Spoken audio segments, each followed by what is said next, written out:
Welcome back ulit sa ating channel mga kaibon. So ang video natin ngayong araw is may update tayo sa mga African lovebirds natin na breeder dito mga kaibon. So ayan, kung mapapansin nyo, wala na yung mga cages natin dito. And then wala na rin tayong ibon. So kung gusto nyo malaman kung anong nangyari mga kaibon, samahan nyo ako ngayong araw. Tara!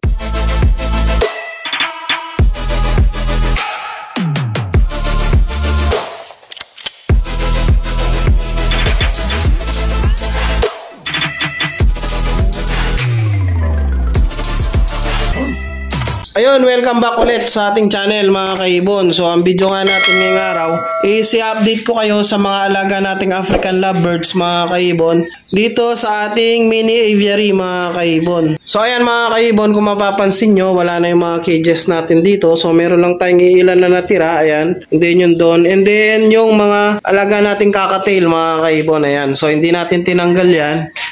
Yung mga alaga nating kakatail. So nilipat lang natin sila dito. So dito nga sila dati. And then yung mga kalapati naman natin na nakalagay dito nung nakaraan, so ipinasok natin dun sa ating loft mga kaibon. So i-update ko rin kayo sa mga yan mamaya mga kaibon. So bali ito na lang yung mga natirang ibon natin. Yung ating kakatail dito na back to back follow. And then isang pair na African lovebirds na lang yung tinira natin mga kaibon. Ayan. So nag-iisang pair na lang to mga kaibon. Yung ating Lutino. And then split opa, split ino na kak mga kaibon. So wala na tayong ibon dyan. Wala na tayong African lovebirds mga kaibon. Ayan o.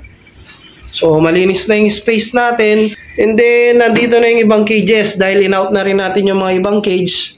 So bali in-out kasi natin yung mga ibon kasama na yung cage mga kaibon. Kaya ito na lang yung mga natirang kulungan sa atin. So ito naman is hindi na natin tatanggalin. So pagka meron tayong balak alagaan na iba na maliit na ibon, so pwede pa tayong gumamit dito sa mga cage na to mga kaibon.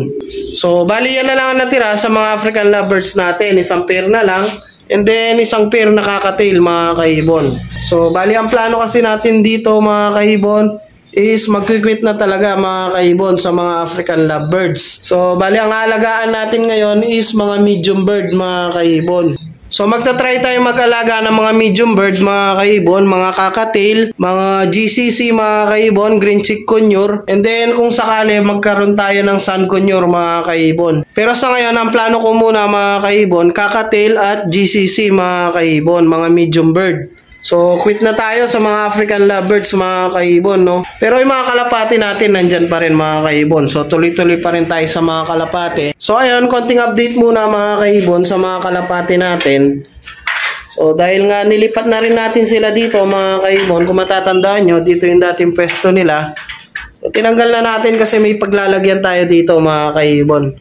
So sa next video ko kayo i-update kung ano yung mga ilalagay natin dyan. So sa ngayon, update ko muna kayo dito sa mga kalapati natin dito.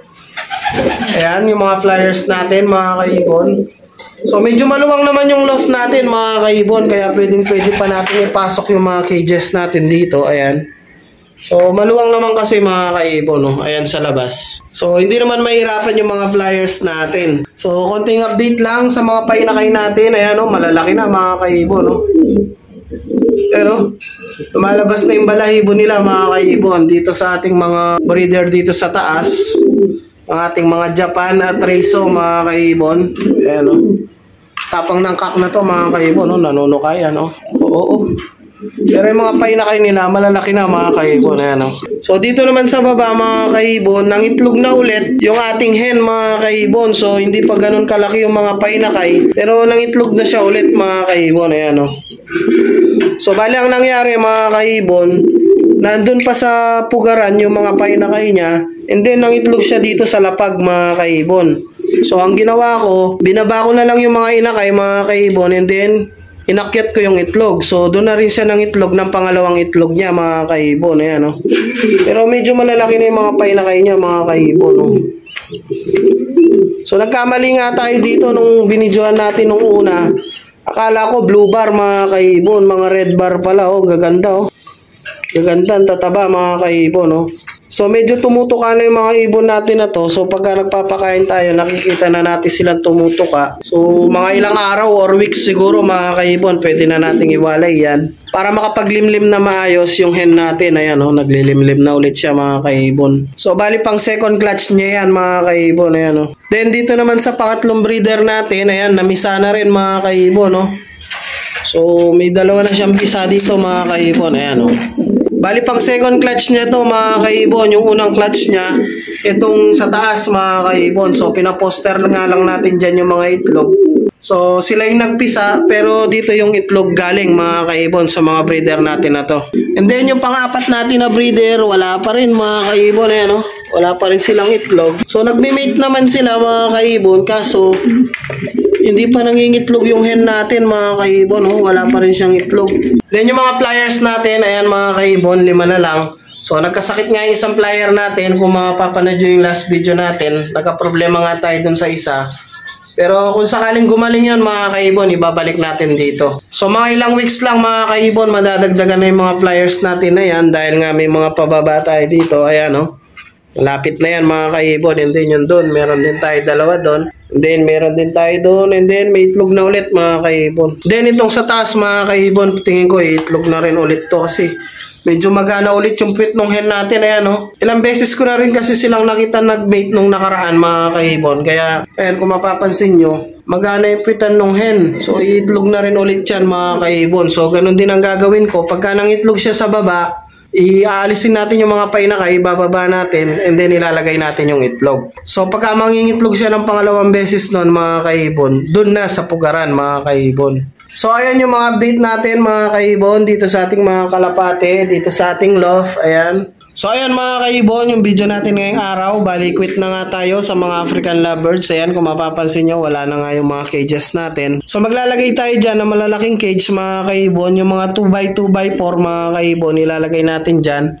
So bali nakasukat naman yan ng 2x2x4 mga kaibon, yung mga flight cage.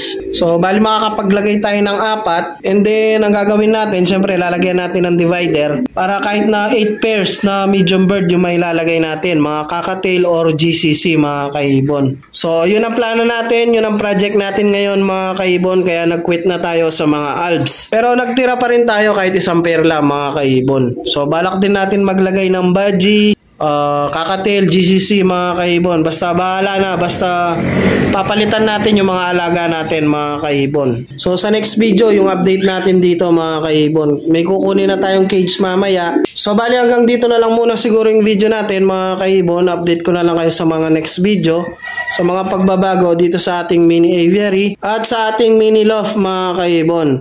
So hanggang dito na lang muna. Huwag nyo kalilimutang mag-like, share, and subscribe. And i-click nyo na rin yung notification bell para updated kayo sa mga susunod pa nating videos. So happy breeding sa inyo mga kaibon, and ingat!